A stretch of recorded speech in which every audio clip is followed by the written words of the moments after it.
আজকে তোমাদের সাথে শেয়ার করব কাঁচা পাকা লঙ্কা দিয়ে দুর্দান্ত এক চিকেনের রেসিপি। চিকেনের এই রেসিপিটা হবে স্বাদে গন্ধে রঙে ভরপুর।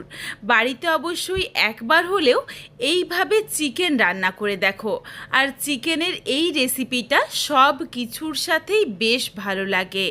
আর একবার হলেও এই রেসিপিটা বানিয়ে আমায় কমেন্ট করে জানাতে ভুলো না কিন্তু যে রেসিপিটা তোমাদের কেমন লাগলো। নমস্কার বন্ধুরা, শুভমিতা ব্লগে সবাইকে স্বাগত জানাই। তাহলে চলো আজকে রেসিপি দেখে নেওয়া যাক। তবে রেসিপিটা কেউ স্কিপ করো না। স্কিপ করলে আমি কি পদ্ধতিতে রেসিপিটা বানালাম বা কখন কোন মশলার কিভাবে অ্যাড করলাম সেটা তোমরা মিস করে যাবে, তখন হয়তো রেসিপিটা খেতে এতটা ভালো হবে না।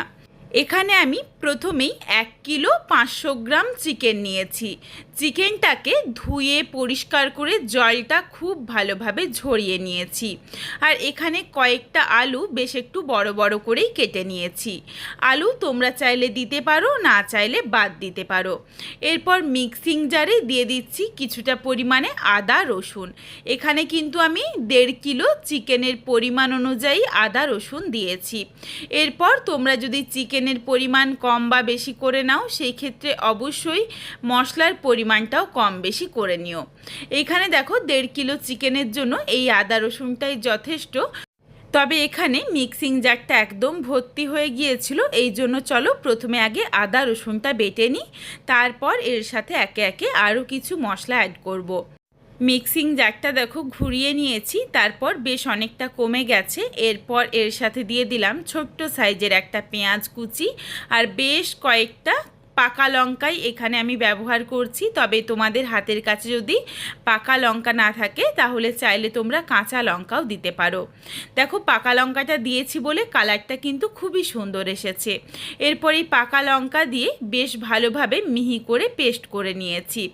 অবশ্যই কিন্তু মশলাটা মিহি করে পেস্ট করতে হবে যাতে কোনো রকম দানা ভাব না থাকে। আর তোমরা যেমন ঝাল খেতে পছন্দ করো সেই বুঝে কাঁচা লঙ্কা বা পাকা লঙ্কাটা নিয়ে নিও। পাকা লঙ্কা হলে তো বেশ ভালো হয়, কালারটা খুবই সুন্দর আসবে রান্নার। আর ঠিক যতটা লঙ্কা দেবো আমি তার অর্ধেকটা এখন দিয়েছি, বাকি অর্ধেকটা রেখে দিয়েছি আমি পরে আবারও অন্যভাবে লঙ্কাটা ব্যবহার করব, যাতে লঙ্কার স্বাদটা খুব ভালোভাবে রান্নাটার সাথে থেকে যায়। চিকেনটা ধুয়ে পরিষ্কার করে জলটা ঝরিয়ে নিয়েছিলাম। এরপর এতে দিয়েছি স্বাদ অনুযায়ী লবণ, পরিমাণ অনুযায়ী হলুদের গুঁড়ো, 1 চামচ পরিমাণে কাঁচা সর্ষের তেল, বেটে রাখা মশলার 1 চামচ দিয়েছি, আর দিয়েছি বড় চামচের 1 চামচ পরিমাণে টক দই। টক দইয়ের পরিমাণটাও কিন্তু তোমরা তোমাদের পছন্দ মতো চাইলে আরও কম বা বেশি করে নিতে পারো। তার কারণ রান্নাতে অনেকেই টক দই একটু বেশি খেতে পছন্দ করে, অনেকেই একটু কম খেতে পছন্দ করে। এই জন্য বললাম টক দইটা তোমরা তোমাদের পছন্দ মতোই দিয়ে নিও। এরপর দেখো চিকেনের সাথে সমস্ত মশলা খুব ভালোভাবে মেখে নিয়েছি। চিকেনটা মাখা হয়ে গেলে প্রায় 30 থেকে 40 মিনিটের জন্য কিন্তু রেস্টে রাখতেই হবে, যাতে মশলাগুলো চিকেনের মধ্যে ভালোভাবে ঢুকে যায়।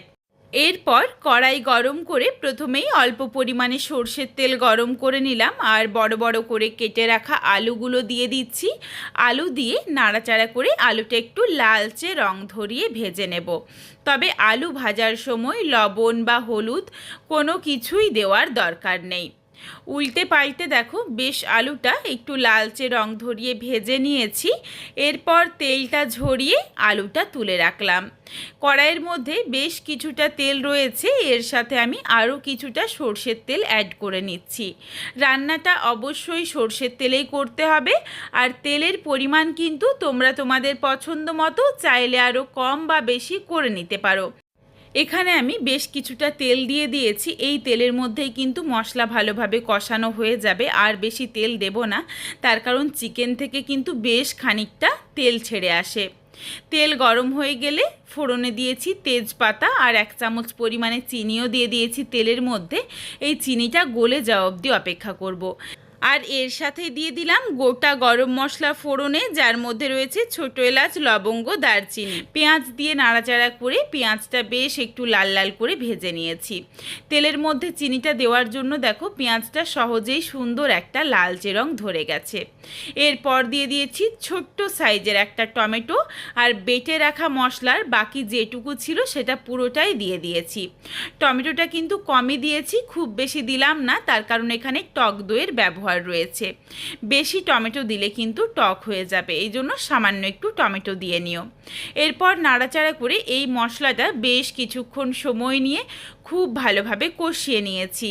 মশলার কাঁচা গন্ধটা একদমই চলে গেছে, মশলার কিন্তু আর কাঁচা গন্ধ নেই। এরপর এর সাথে গুঁড়ো মশলা দিচ্ছি। গুঁড়ো মশলার মধ্যে প্রথমে দিয়ে দিলাম খুবই সামান্য একটু হলুদের গুঁড়ো। হলুদের গুঁড়ো খুব বেশি দিচ্ছি না, তার কারণ চিকেনের মধ্যে হলুদের গুঁড়ো দেওয়া রয়েছে। দিয়েছি হাফ চামচ জিরের গুঁড়ো, হাফ চামচ ধনের গুঁড়ো, আর 1 চামচ পরিমাণে কাশ্মীরি রেড চিলি পাউডার। এটা দিলাম কালারের জন্য, তবে এটা সম্পূর্ণ অপশনাল, তোমরা চাইলে দিতে পারো, না চাইলে বাদ দিতে পারো। গুঁড়ো মশলা দিয়ে ভালোভাবে মিশিয়ে নিয়েই সামান্য একটু মশলার বাটি ধোয়া জল দিয়ে দিলাম, যাতে এই গুঁড়ো মশলাটা কোনোভাবে পুড়ে না যায়। এরপর এই জল দিয়ে আবারও গ্যাসের ফ্লেম লোতে করে দিয়ে বেশ কিছুক্ষণ সময় নিয়ে মশলাটা কষিয়ে নেব, যাতে মশলাটা একদম ভালোভাবে কষানো হয়ে যায় আর কোনো রকম দানা ভাবটা না থাকে। মশলা দেখো সুন্দরভাবে একদম গলে মিশে গেছে, খুব ভালোভাবে মশলাটা কষানো হয়ে গেছে, কোনো রকম আর কাঁচা গন্ধ নেই, আর মশলার থেকে কিন্তু ভালোভাবে তেল ছাড়তে শুরু করেছে। খুবই সুন্দর দেখো একটা কালারও এসেছে। এরপর এর সাথে দিয়ে দিলাম মেখে রাখা চিকেন দিয়ে নাড়াচাড়া করে ভালোভাবে মিশিয়ে নিয়ে কিছুক্ষণের জন্য একটু ঢাকনা দিয়ে ঢেকে রাখছি, যাতে চিকেন থেকে জলটা ছাড়তে শুরু করে।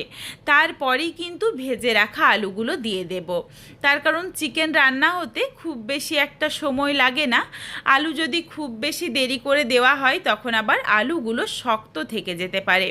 এই জন্য প্রথমে আগে আমি কিছুক্ষণের জন্য একটু ঢাকনা দিয়ে ঢেকে রেখেছিলাম, প্রায় মিনিট 3-4 মতো। তারপর ঢাকনাটা খুলে নিয়েছি। দেখো অল্প অল্প করে জলও ছাড়তে শুরু করেছে আর তেলটাও ছাড়তে শুরু করেছে। এই সময় দিয়ে দিলাম ভেজে রাখা আলুগুলো দিয়ে নাড়াচাড়া করে মিশিয়ে নিয়ে গ্যাসের ফ্লেম মিডিয়ামে করে ঢাকা চাপা দিয়ে খুব ভালোভাবে মশলা, চিকেন, আলু সমস্ত কিছু কষিয়ে নেব। কিছুক্ষণের জন্য ঢাকনা দিয়ে দিয়ে কষিয়ে নেব, আর চিকেনের থেকে যেটুকু জল বেরোবে এই জলের মধ্যেই কষানো হয়ে যাবে। আর চিকেনের যেই জলটা বেরোবে সেই জলটাকে কিন্তু খুব ভালোভাবে শুকিয়ে নিতে হবে, যাতে কোনো রকম চিকেনের জলটা না থেকে যায়। দেখো বেশ কিছুক্ষণ ঢাকা চাপা দিয়ে বা ঢাকনা খুলে নাড়াচাড়া করে রান্নাটা করে নিয়েছি। চিকেনের জল বেশ অনেকটা কমে এসেছে, খুবই সামান্য একটু জল রয়েছে, তবে এই জলটাও যাতে পুরোপুরিভাবে শুকিয়ে যায় বা আরও যদি ভেতরে জল থেকে থাকে সেটাও বেরিয়ে যায়, তার জন্য আমি আবারও একবার ঢাকনা দিয়ে ঢেকে রেখেছিলাম। বেশ খানিকটা দেখো আবারও জল ছেড়ে এসেছে, আর একদম চিকেনের মধ্যে জল নেই, যেটুকু জল ছিল পুরোটা বেরিয়ে গেছে। এখন আর ঢাকনা দেব না, ঢাকনা ছাড়াই গ্যাসের ফ্লেমটা বাড়িয়ে দিচ্ছি আর নাড়াচাড়া করে চিকেনের জলটা খুব তাড়াতাড়ি শুকিয়ে নেব। আর এদিকে দেখো একটা আলু তোমাদের চেপে দেখিয়ে দিলাম, কষাতে কষাতেই কিন্তু আলুটাও সুন্দরভাবে সুসেদ্ধ হয়ে গেছে। আর ঠিক এই পর্যায়ে যখন চিকেনের জলটা শুকিয়ে এসেছে সেই সময় আমি আবারও বেশ কয়েকটা কাঁচা পাকা লঙ্কা নিয়ে নিয়েছি। এগুলোকে মিক্সিং জারটা 4-5 সেকেন্ড সময় নিয়ে একটু ঘুরিয়ে নিয়েছি। ঠিক এইভাবে দানা দানা রেখে এই লঙ্কাটা একটু বেটে দিয়ে দিলাম, একদম কিন্তু মিহি করে পেস্ট করার দরকার নেই। এই লঙ্কার দানাগুলো যখন মুখে পড়বে তখন কিন্তু খেতে বেশ ভালো লাগবে। আর এই রেসিপিটা তোমরা যারা ঝাল খেতে পছন্দ করো তারা যদি একটু ঝাল ঝাল করে বানাও তাদের কিন্তু দুর্দান্ত লাগবে খেতে। দেখো বাকি লঙ্কাটা দিয়ে নাড়াচাড়া করে খুব কম সময় নিয়ে একটু মিশিয়ে নিয়েছি। এই লঙ্কাটা কিন্তু দিয়েছি একদমই শেষের দিকে, যাতে এই কাঁচা পাকা লঙ্কার সুন্দর ফ্লেভারটা খুব ভালোভাবে রান্নাটার সাথে থেকে যায়। চিকেন তোমরা চাইলে এই রকম কষা কষা রেখেও নামিয়ে নিতে পারো, কোনো অসুবিধে নেই। তবে এখানে আমি একটু ঝোল করব, এই জন্য কিছুটা পরিমাণে জল দিয়ে দিচ্ছি আর এই ঝোলটা ফুটে যাওয়া অবধি অপেক্ষা করব। ঝোলটাও কিন্তু আর খুব বেশি সময় লাগবে না রান্না হতে, তার কারণ চিকেন বা আলু সমস্ত কিছুই কিন্তু খুব ভালোভাবে সুসেদ্ধ হয়ে গেছে। রান্নার কালারটা দেখো ভীষণ সুন্দর এসেছে আর সুন্দর একটা গন্ধও আসছে। একবার হলেও এইভাবে কাঁচা পাকা লঙ্কা বেটে রান্নাটা করে দেখো, দুর্দান্ত স্বাদের হবে খেতে, আর এই ঝোলটা খেতেও বেশ ভালো লাগে। এখানে আমি আর গরম মশলা গুঁড়ো দেব না, এই রেসিপিটার মধ্যে কিন্তু গরম মশলা গুঁড়ো দেওয়ার একদমই দরকার হয় না, তাহলে এই সুন্দর যে কাঁচা লঙ্কার গন্ধটা সেটা নষ্ট হয়ে যাবে। এই রেসিপিটার জন্য আমি গোটা গরম মশলাও খুবই সামান্য একটু ফোড়নে ব্যবহার করেছি, একদমই বেশি দিইনি। একটা ছোট এলাচ, খুবই সামান্য একটু ছিল দারচিনি আর এক দুটো লবঙ্গ, এটুকুই গোটা গরম মশলা ফোড়নে দিয়েছিলাম। তবে তোমরা চাইলে এর সাথে গোটা জিরেও ফোড়ন দিতে পারো, যারা গোটা জিরে খেতে পছন্দ করো। রেসিপিটা দেখো একদম রেডি। এরপর গ্যাসের ফ্লেমটা নামিয়ে নিয়েছি, তেলটা সুন্দরভাবে উপরে ভেসে উঠেছে। বাড়িতে অবশ্যই একবার হলেও এইভাবে চিকেন রান্না করে দেখো, তারপর আমায় কমেন্ট করে জানিও যে রেসিপিটা তোমাদের কেমন লাগলো। রেসিপিটা তোমাদের যদি ভালো লাগে তাহলে লাইক করো, শেয়ার করে বন্ধুদের দেখার সুযোগ করে দিও। তোমরা যদি আরও এই ধরনের নিত্য নতুন ঘরোয়া রেসিপি দেখতে চাও তাহলে অবশ্যই আমার চ্যানেলটিকে সাবস্ক্রাইব করে পাশে থাকা বেলটি অন করে অল নোটিফিকেশন অন করে দিও, যাতে আমার প্রত্যেকটা রেসিপির নোটিফিকেশন সবার প্রথমে তোমাদের কাছে পৌঁছে যায়। আর অবশ্যই আমার চ্যানেলটিকে হাইপ করে দিও, যাতে আমি আরও এগিয়ে যেতে পারি, তোমাদের সাথে আরও নিত্য নতুন ঘরোয়া রেসিপি শেয়ার করতে পারি। আবারও খুব শীঘ্রই হাজির হচ্ছি ঘরোয়া নতুন কোনো এক রেসিপি নিয়ে। পরবর্তী রেসিপি দেখার আমন্ত্রণ রইল। পুরো ভিডিওটা দেখার জন্য অসংখ্য ধন্যবাদ। তাহলে আজকে আসি, সবাই ভালো থেকো, সুস্থ থেকো। আবারও শীঘ্রই দেখা হচ্ছে কিন্তু ঘরোয়া নতুন কোনো এক রেসিপির সাথে।